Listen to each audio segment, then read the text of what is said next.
Welcome back, viewers, to another exciting episode of Sports Central. We're going to start this week right away with the football action from Friday. It was a pretty successful Friday for Warwick County. Two of the three teams got wins, and the third, unfortunately, got a very familiar feeling in a loss. We'll start right away with the Castle Knights. They pulled off a 35-24 victory over Terre Haute North. It was a pretty close game in the first half. It was 13-7. Castle was barely ahead. But then they got three straight turnovers on three straight Terre Haute North drives, all led to touchdowns. So a 13-7 game went to a 32-7 blowout pretty quickly, and Castle hung on to that lead in the second half to come away with the 35-24 win to start the year 1-0. Notably for the Castle Knights, their freshman quarterback, Eric Wilhite, who was filling in for the currently suspended Mitch Gillis. The freshman went 10 for 18 passing for 182 yards and 2 touchdowns. He also had an interception, but that was about his only mistake of the game. He looked very sharp, very poised for just a freshman. Castle coach Doug Hurt told me that he believes that is the first freshman to ever win a football game as a starting quarterback for the Castle Knights in their history.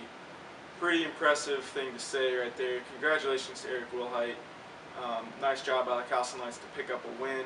On Friday, they traveled to New Albany, lengthy 2+ hour trip to face the Bulldogs. Last year, the Knights beat New Albany 45-0 up at Lucas Oil Stadium. So a little bit different environment this week. Hopefully the Castle Knights can continue rolling in New Albany. The other Warwick County team to pick up a victory on Friday were the Boonville Pioneers. They traveled up to Washington into the Hatchet House and beat the Washington Hatchets 20-3. Jake McConnell kicked 2 field goals in the first half, one 48 yards, which is a long field goal in high school, and he made it easily. His 2 field goals gave them a 6-3 lead at halftime, and then Andrew Ariago and Seth Lowe both added touchdown runs in the second half to put the game away 20-3 for the Pioneers. Evan Hendrickson, the third-year starter for Boonville at quarterback, threw for 155 yards as well to help Boonville get the win. They are at home. Their home opener is on Friday. They face the Alices of Vincennes Lincoln. Like Washington, Vincennes is predominantly a running team with Patrick Toole and Avery Mickens. Toole's a shorter, rugged running back. Avery Mickens is a pretty big, also rugged running back. So 2 tough matchups for the Boonville defense, but they did well against the Washington running attack. That game starts at 6:30, as I said, at Boonville High School. Tecumseh Braves, obviously the third Warwick County football team. Very, very tough loss on Friday, but a very familiar feeling for the Braves. They lost to North Davies 34-28. The Cougars scored a touchdown in the last minute to go ahead and end up winning that game. That's the third time in just a year that North Davies has beat Tecumseh by a touchdown or less, scoring a touchdown late in the fourth quarter. To make matters worse for Tecumseh, they were down 13-0 early in the game, came back to tie it, got down 20-13 before taking a 28-20 lead off of 2 touchdown passes by Adam Grannon.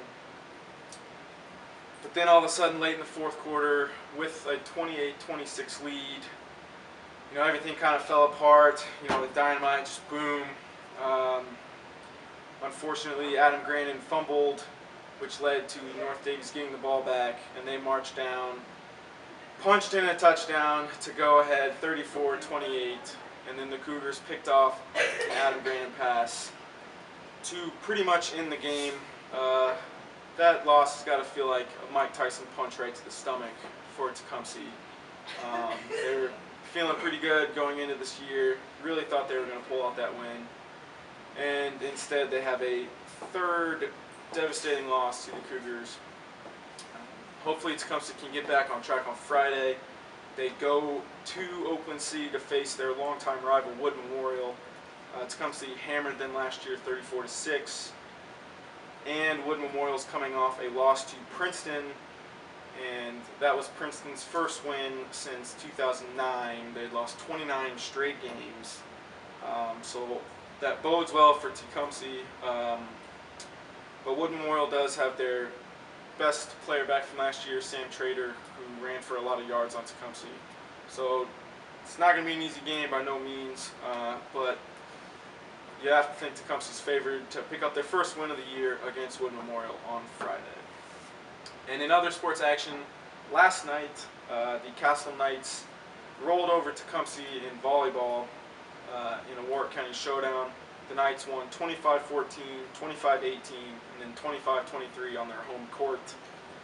That win improves the Knights' record to 3-2, drops Tecumseh to 2-2 after the Braves started 2-0. So, two-game losing streak for the Braves. But hopefully they'll turn that around this weekend. They are back at Castle for the Castle Invitational with Bossy, a team they beat, and then also Castle and a couple others. So, in other action last night, the Castle boys soccer team beat Henderson County 2-1, and that's right off the heels of a tough loss to Cathedral 2-1 on Saturday. So congrats to the Castle boys team for getting back to winning soccer games. And the Boonville volleyball team lost to Apollo last night in Owensboro 3-1. After losing the first set, they came back and won the second one 25-23, but lost the next two to lose their first match of the year. They're now 1-1, and they have their first home game on Thursday against Southridge, and that game is scheduled to start at 6:45. And that wraps up another episode of Sports Central. Thanks for tuning in, guys. I hope you enjoyed it, and make sure you check it out next Wednesday afternoon. And of course, go out and buy some delicious Durs soda. Thanks a lot.